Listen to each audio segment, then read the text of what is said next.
In this video, I want to just take a brief moment to explain the differences between the personal style indicator and Meyers-Briggs, or as many of you would know as MBTI.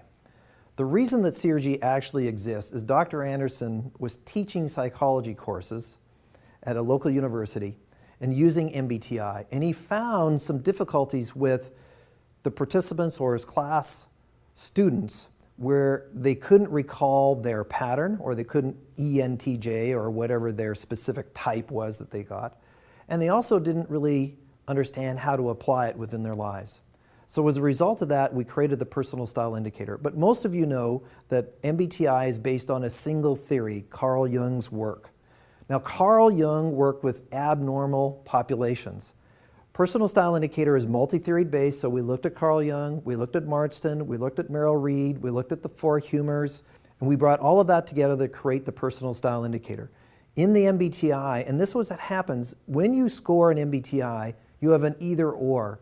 So MBTI has different continuums, so you have introversion, you have extroversion, and really you're not allowed within the context of that assessment to be both, to be balanced between them. You must be extroverted or you must be introverted. In the personal style indicator, we took that perception and we looked at that because many participants were frustrated with the fact, they said, you know what, I am a balance between these different continuums. I don't want to be one or the other, I'm actually both. So the personal style indicator, when people complete it, they can have a balance between introversion and extroversion. And in our model, we also have people and task, we have verbal and nonverbal. You can contact us for more details. MBTI also forces people to be either or. So just as we said I can't be balanced, if somebody wants to have both of the items within the scoring methodology, they can't do that with MBTI. MBTI also, with the introversion and extroversion, we have completely different definitions. Introversion and extroversion, by Carl Jung's standards, the author really of the work that went into MBTI or Meyers-Briggs, was that extroverts were individuals were in some cases out of sorts, not socially skilled, where introverts were socially inept. Who wants to be called or labeled that? When we developed our definition of introversion and extroversion, we went into a whole different area. So extroversion in the CRG model is a person's orientation to the environment. It has nothing to do with people. Introversion is also the person's orientation to the environment, where they are more careful about the environment, where they're more cautious, where they respond to the things that are happening around them. This allows people to really describe the behaviors more clearly than some of the other models out there, and specifically Myers-Briggs.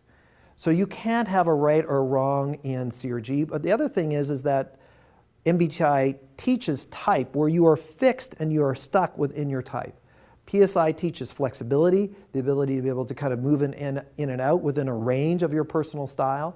You could have up to 3 different patterns with a personal style indicator, and we have 21 patterns where Myers-Briggs only has 16.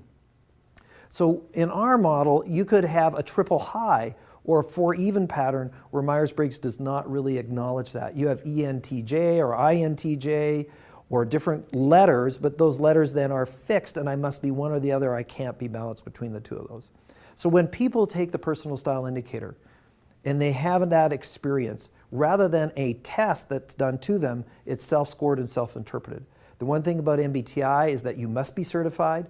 You must be able to go to their training program before you can conduct a session or a counseling session with somebody else. With the personal style indicator, they're all self-scored, self-interpreted, so it's designed for the learner, not for the test giver. So we coined the phrase, we give psychology away for the learner, and that is different than how Myers-Briggs approaches it.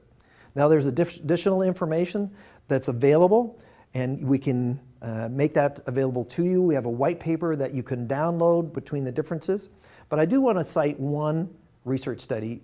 In 2005, the University of Tennessee, Dr. David Penninger did research about MBTI and found that it was inaccurate about 47% of the time.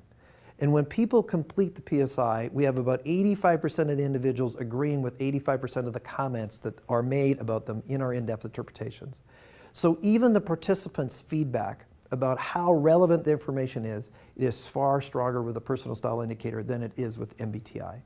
I thank you for watching this video, and hopefully It's giving you more insight between the differences. Download the white paper that we have between the PSI and the MBTI, and we go into further detail, the research, the different quotes, the different stats that are available for you, and then you'll be able to understand how the PSI serves the learner in a different way, in our opinion, a better way than MBTI. Please contact us with any additional information or questions that you might have.